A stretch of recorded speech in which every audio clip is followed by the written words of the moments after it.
So this truck come into me just like any other F-150. I do a ton of cam phaser jobs on these trucks. I mean, last year alone, I think I did over 50 of them. And this year, it's only the third month, I've already done about 9 or 10 of these trucks. I got a buddy that owns a car lot, and you know, when he searches for these trucks to buy, because they're a good selling truck, he'll actually look up like time and noise, engine damage, because you know, he gets them cheaper, but we know what it takes to fix them, and it's usually cam phasers, timing chains. This truck come into me, it's 2016, it's got a Gen 1 ecoboost. It had a p017, and it had a p054b, which the B means over retarded on your timing. That's a cold start over retarded for a predetermined time. And if it was like a p054a, that means it's over advanced. But we had a over retarded code on cold start. I've seen times where the locking pin, which I explain it later in the video, where the locking pin just breaks, or I've seen them come through the actual phaser and like go down in the motor. I'm like, all right, well, I always check my codes before I take a job apart just to see what we have. That way, if anything new comes up after, we know what was there. So took this thing apart. I was like, well, it's only got 74,000 miles. Had a cam phaser rattle on cold start. So I'm like, okay, cool. That's probably gonna be why we have our cold start issue. Never thought to check the actual, where the cam data was at idle, because you know it should be around 0. Took it apart. Inside the motor was nice and clean. I'm like, I mean, I didn't even do timing chains because the truck's only got 74,000 miles. Everything looked beautiful. So done cam phasers, put it back together.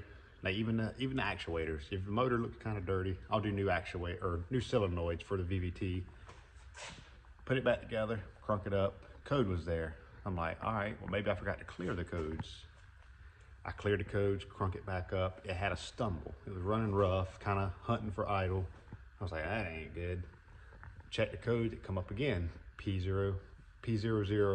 So I'm like, all right, well, maybe one of my actuators, or maybe one of the solenoids is, you know, hanging open and causing the cam to go retarded. So I went ahead and pulled the valve cover, put 2 new solenoids in the passenger side, which is bank 1, put it back together. Same thing. I'm like, all right, it can't be time and change stretch because I'm only getting the code on one of the cams. So, you know, I got tools to lock the cams down, keep them in sync with each other. So I'm like, maybe my secondary chain could be off 1 tooth or even half a tooth. I think 1 tooth would cause around 7 degrees of retarded or advanced, depending on which way you go with it. So I pulled it back apart. Secondary chain was perfect.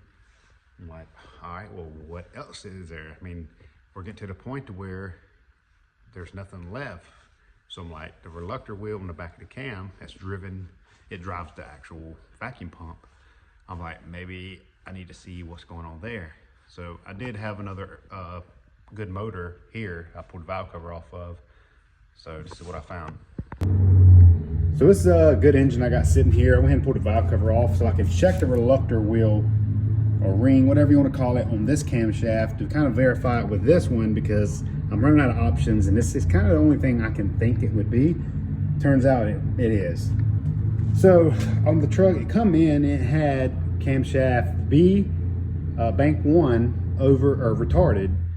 So I'm like, well, all right, well, sometimes when the lock inside the cam phaser breaks, you know, it'll crank up in the retarded state, and once oil pressure gets to it, it'll get it back to 0.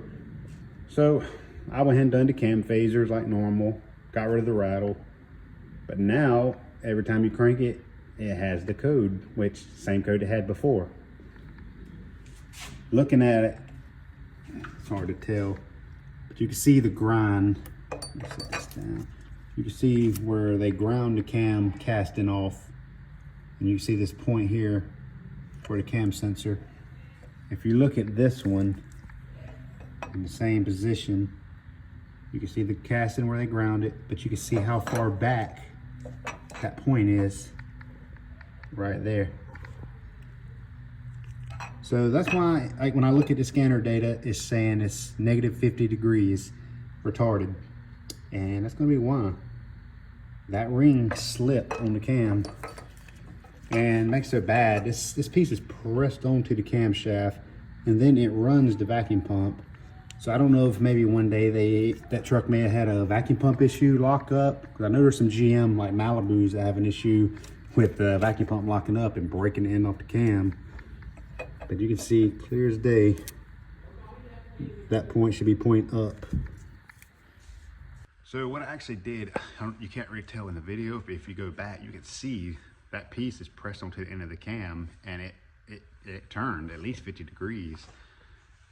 It started to actually come off the cam. I had to so what I actually done was I took the cam, put it in a vise. It was late last night. Couldn't get a new cam no time soon, because it said available, but it would probably been 2 or 3 days for me to get a cam. Being that piece is just a pressed on type of deal, I took and put it in I put the cam in the vise, clamped it down.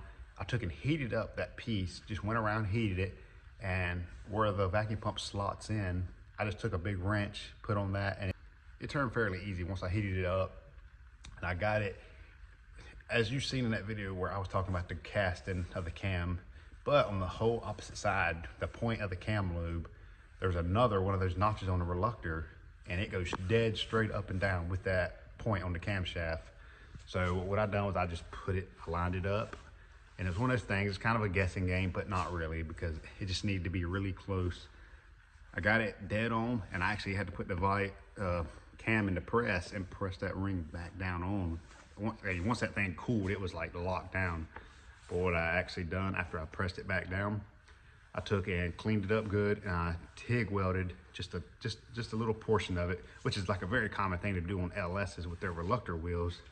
So I done that. I put the cam back in, crunk it up, no stumbles, had good throttle response. So it was kind of late, so I just finished putting it back together.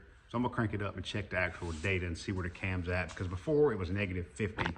Let's see if I got this wheel pretty close. So when I'm looking at this, I like to look at the desired minus actual. Basically, you know, some of these things at idle will ask for a certain amount of degrees when idling, but what this does, this tells you your desired minus the actual. So this thing should usually be right around 0. And if you have any issue with a cam phaser and it's not able to get it to where it wants, just say it's asking for 20%, and this thing should read 0. And if this thing's reading like 10%, that means it's really only getting about 10% of what it wants. So you should always see these things close to 0.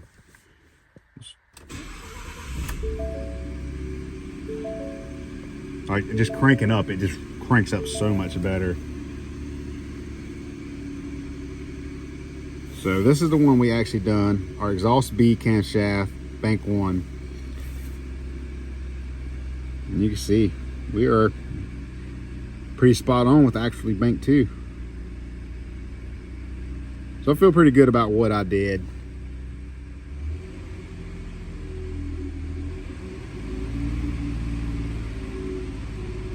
Yeah, we're dead on, we're good.